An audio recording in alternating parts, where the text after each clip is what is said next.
going to talk discursively about the journey of Metal, largely, which is the organisation that I founded in 2000 and I now chair. And I'm just going to talk really about why I founded it and what I think its meaning is now. And that's actually just coincidentally because on next Thursday we open the next Metal space in Chalkwell Hall in Southend. And it's to do with, I suppose, leadership and belief systems. When you're making arguments to anybody, I suppose you know that in the end of the day, it's only what you actually truly believe that will be convincing. Not that that necessarily is convincing, because if they don't believe it, then it's against a wall. But it certainly won't be convincing if you don't believe it. And sometimes when you're inside an institution or inside a profession, you notice the gap between the framework of that and making art. And they can become quite separate. And when I say making art, I'm not suggesting that it is only artists that experience this, but you can't make art unless you have a sense of truth about the form it will take and the content of it. And at the same time, you have to go on a quite nerve-wracking, open-ended journey to make it. So you have to make yourself very vulnerable to the possibility that nothing will come of it and that it won't mean anything at the end of it. But you take this act of faith.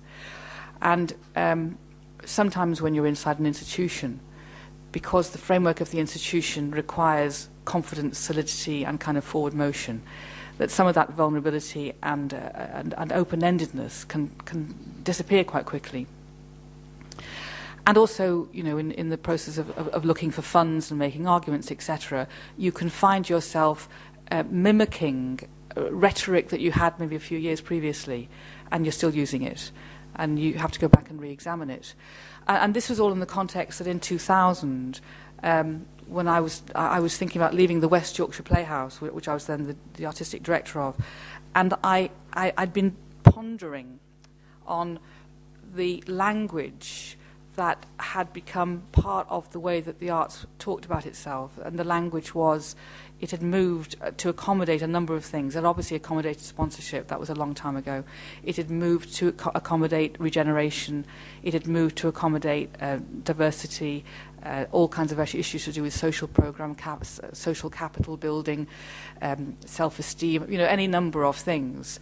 And that the words that were really primarily missing were to do with the aesthetics of the experience of making or experiencing art and the sort of spiritual territory that art inhabits, and how difficult it was actually in a secular society to even find words appropriate to match something of the way that art was traditionally and originally made and still is in some societies. And it occurred to me that I was one of the people who was making it difficult to talk about these things because I so much believed in and still do believe in the power of the arts to do so many things for individuals and society. And in talking about that incessantly, as I do, and watching how that's kind of picked off like rosy apples off a tree by politicians and policymakers as kind of useful ammunition for things, that actually you can become a hostage to fortune and hoist by your own petard, just to use two things side by side there, because they'll feed back to you that actually, is this going to do what you say it does on the tin? And if you say, well, the tin is a constantly changing shape, then they really don't know where you're coming from.